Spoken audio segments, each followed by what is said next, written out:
Hello everyone, welcome to my channel. In this video, I will discuss about the basic Java questions with answers that are mostly asked in the interview. Let's start with the video. The very common question is, what are the OOPS concepts that are used in Java? Mostly candidates start the answer with classes, objects. But there are mainly 4 OOPS concepts that we use in Java. These are inheritance, encapsulation, polymorphism, and abstraction. The second question is, what is the final keyword in Java? The final keyword is used to restrict the user. It can be applied with the variables, methods, and classes. Once a variable is declared as final, then the value of the variable could not be changed. It's like a constant. As you can see in the example, if a method is marked as final, then it can't be overridden by a subclass. If a class is declared as final, then the class couldn't be subclassed and no class can extend the final class. The third question is difference between abstract class and interface. In the case of abstract classes, it contains abstract methods as well as non-abstract methods. Abstract methods are the methods which does not have a body. The class which extends the abstract class shouldn't require the implementation of all the methods. Only abstract methods need to be implemented in concrete subclass.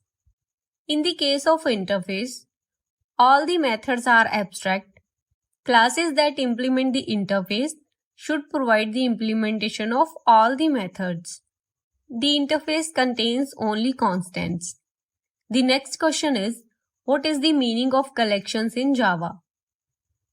Collection is a framework that is designed to store the objects and manipulate the design to store the objects. Collections are used to perform different operations on the data. That can be searching, sorting, insertion, deletion, and manipulation. A group of objects is known as collections. All the classes and interfaces for collections are available in the Java util package. The next question is, what is the difference between string, string builder, and string buffer? First, I will explain the string. String variables are stored in a constant string pool. Once the string reference changes, the old value that exists in the constant string pool, it cannot be erased. A new value will be added to constant string pool. For example, if I am writing string name equals to book and later I am changing the name value book to pen, then the older value remains in the constant string pool. The second one is string buffer. Here string values are stored in a stack. If the values are changed, then the new values replaces the old value. Also, string buffer is synchronized, which means it is thread safe. Performance is slower of string buffer. For example, if I am writing string buffer name equals to book and later I am changing the name value from book to pen, then the old value will be erased from the stack. The next one is string builder. This is same as string buffer, but it is not thread safe and not synchronized, and its performance is fast. The next question is, what is meant by the local variable and the instance variable? Local variables are the variables that are defined in the method, and the scope of the variables will be exist inside the method only. Instance variables are defined inside the class and outside the method, and the scope of the variables will be throughout the class. The next question is related to access specifiers. Mostly asked question is the difference between default and protected access specifiers. Methods and variables that are declared in a class without any access specifiers are called default.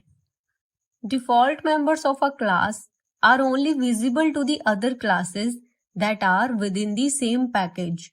These are not accessible by the classes that are outside the package. Protected access specifier is same as the default, but if a class extends, then it is visible even if it is outside the package. For example, there are three classes, class A, B and C. Class A and B are within the same package and there is another class that is class C, but class C is extending A. Class C cannot access the default members of class A because it is outside the package, but class C can access the protected members because it is extending class A.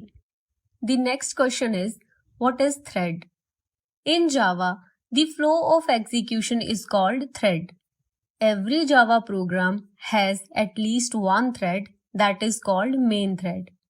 The main thread is created by JVM. The user can define their own threads by extending the thread class or implementing the runnable interface. Also, threads are executed concurrently. The next question is, how do you make a thread in Java? As I told in previous answer, there are two ways to create a thread. The first way is by extending a thread class and override a run method. The thread is available in java.lang.thread package. You can refer the example for better understanding.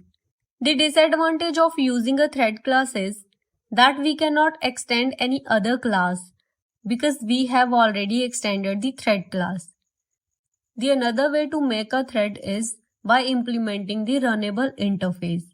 For that, we should provide the implementation for the run method which is defined in the interface. The next question is, we have to state the difference between hashmap and hash table. Hashmap and hash table is a part of collections.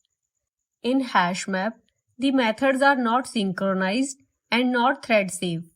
In this, iterator is used to iterate the values. In hashmap, we can have one null key and multiple null values.